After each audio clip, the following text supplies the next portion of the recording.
Powered by the Montana Television Network. This is the 10 o'clock news on KPAX, Montana's news leader.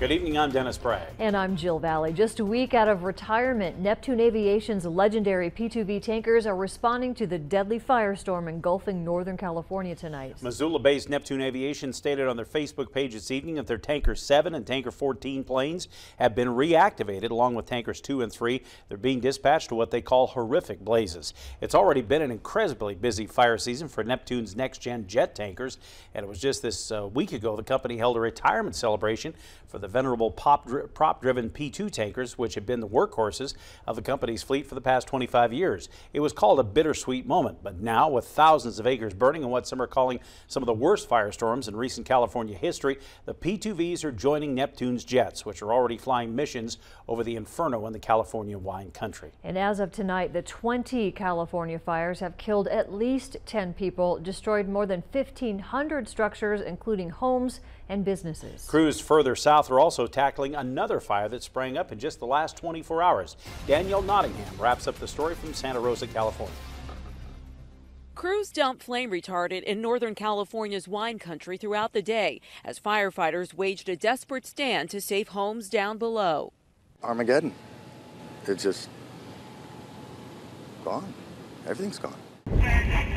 At least 15 wildfires ignited in the region Sunday, forcing the evacuation of at least 2 hospitals. This is my neighborhood in flames. Tens of thousands of residents in Napa and Sonoma counties fled their homes, while others hosed down their properties. It was an effort by the community to water down the ones that are closest to the fire. Wart Cook's home was spared, but his neighbors weren't so lucky. It's a great neighborhood, great neighbors, but it's tough. Here in Santa Rosa in Sonoma County, you can see the wildfires decimated house after house. Authorities say high winds and low humidity helped the flames spread quickly. It was very, very windy, very dry wind, and it was very taxing for the entire city. Those conditions also fanned a massive brush fire further south in the Anaheim Hills area early Tuesday that destroyed several homes. As residents rushed in to save animals there, Joseph Payne and his family got to work. We grabbed the garden hose, a power washer, and buckets of water because we have a pool, and just started putting it out. About 500 firefighters are now battling the inferno. Officials anticipate 1,000 to be on the scene come Tuesday morning. Danielle Nottingham, CBS News, Santa Rosa, California. And we'll have the latest for you on Montana this morning. Well, back here at home, a foggy start to our day, but it turned out to be a pretty nice fall day. We do have changes to keep an eye on. Here's Russ Thomas with our first forecast now. Russ. Yeah, we'll continue to see that kind of back and forth that we've seen recently here. We'll get showers and then we'll go back to some sunshine. But for the time being, at least for one more day, our Tuesday is looking pretty good. And we have a few clouds rolling through western Montana right now, but a lot of these are cirrus clouds, so we're still going to see a lot of stars tonight around western Montana. So what we're tracking is I think tomorrow's going to be a mild day, 50s and 60s in many areas. Also, partly cloudy sky. Clouds will increase late in the day, and then Wednesday looks like that day that we have the best chance for showers. And coming up in just a few minutes, we'll let you know how much rain we're expecting to see and how long it's going to last. Changing lanes, turning into a flow of busy traffic, and the constant stream of pedestrians crossing the road. Those are just a few of the reasons why intersections are a hub for collisions. The Insurance Agency for Highway Safety has released a list of the most dangerous intersections across Montana. 5 of them. The top 5 are here in Missoula. MTN's Kent Lutzen joins us live from the intersection of Brook Street and South Reserve with more on the study. Kent. Jill, Dennis, I'm here at the second most dangerous intersection in Montana. In fact, the top 4 intersections on this list all fall on Reserve Street. Information gathered from the Montana Department of Transportation, more than 30% of crashes in Montana between 2014 and 2016 have occurred at an urban intersection. A study compiled by the Insurance Agency for Highway Safety gathered all Montana crash data from 2014 to 2016 with more than 66,000 crashes in total. The study concluded the 5 most dangerous intersections are all in Missoula. Those include North Reserve and Mullen Road, South Reserve and Brook Street, North Reserve and West Broadway Street, South Reserve and South 3rd Street West, and East Broadway Street and Van Buren Street. Experts say there are many factors that come into play with busy intersections, but most have a common theme. we did a study looking at the factors involved in urban crashes, and red light running was one of the main factors leading to urban crashes. So that's one thing that can be addressed with automated enforcement. Rader said one way to mitigate the collisions is to enforce the law 24/7 in these areas, along with lowering the speed limit. It's possible to reduce crashes significantly by reducing speeding. You have a lot of people who are, I would bet there are a lot of people, a lot of drivers going over the speed limit on that road. According to Rader, there has been an increase in urban collisions across the country. He said as our economy has grown stronger since the recession, more people are out driving. We had a sharp decline in crashes and crash deaths during the recession, and now the number of crashes in many areas are going back up as the unemployment rate has fallen. On Reserve Street, there has been 377 crashes and 102 injuries between 2014 and 2016.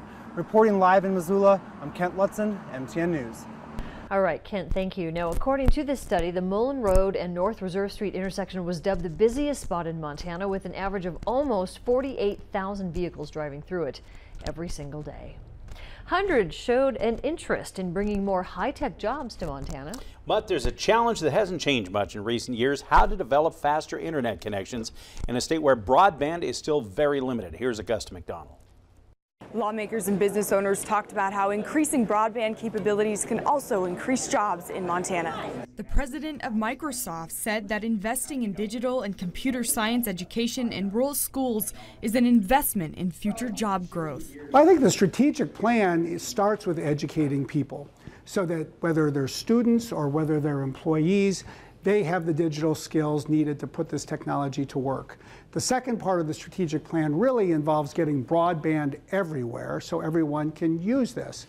The third part of the strategic plan really involves companies like Microsoft and others, so we're working with businesses to help them identify how they can apply this technology and put it to work so they can grow and create more jobs. There are challenges to building a high-tech industry in rural Montana. Over 60% of rural Montanans don't have access to broadband. 65% of Indian country do not have access to broadband. We've got to bridge that connectivity divide. The owner of a cybersecurity company based out of Bozeman that works remotely with many of its customers knows that broadband is critical to their success. We can't readily protect our customers without them having ready-made broadband and reliable access. So it is a give and take. So that's an economic driver for us. Without broadband, we have fewer customers. One FCC commissioner says that the benefits of investing in tech are clear. She looks forward to evidence of their progress next year. I, for one, want to have a progress report of what the investments that we enable through good policy, through the targeted dollars. I, for one, want to have a report to say, look at what we've done. Look at how many more people have been served. How many more people that we've seen through clinical services. Reporting in Missoula, I'm Augusta McDonald for MTN News. It is a smell that often fills the air around Missoula's Reserve Street. It has bothered residents for more than a decade, and last week it kind of kicked up again. But it's time to clear the air out there and the entire Garden City composting site.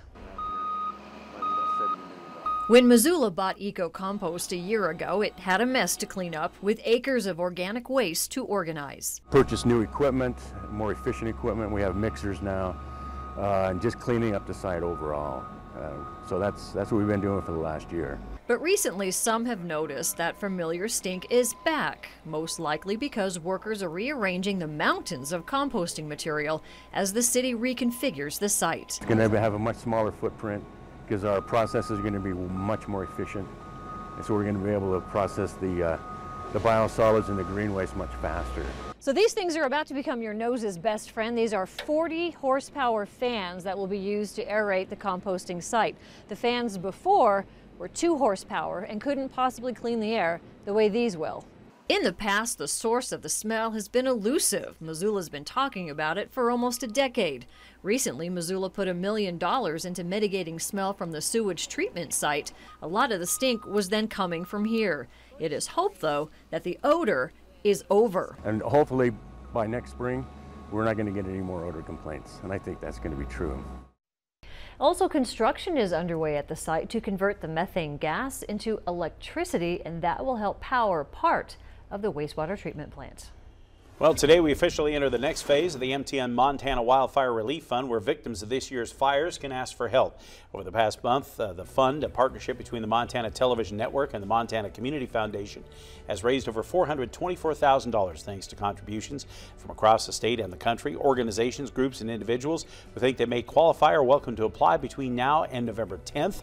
A panel of fire experts, the foundation representatives, and MTN staff will review those requests based on need and relevance, and rural volunteer fire departments are also being encouraged to apply. Donations are still being accepted.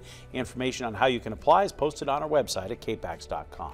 After the break, Russ will be back with our forecast for the rest of the week. And later, an update on the Las Vegas shooting, the latest in this investigation that continues, coming up later in the show here on KPAX.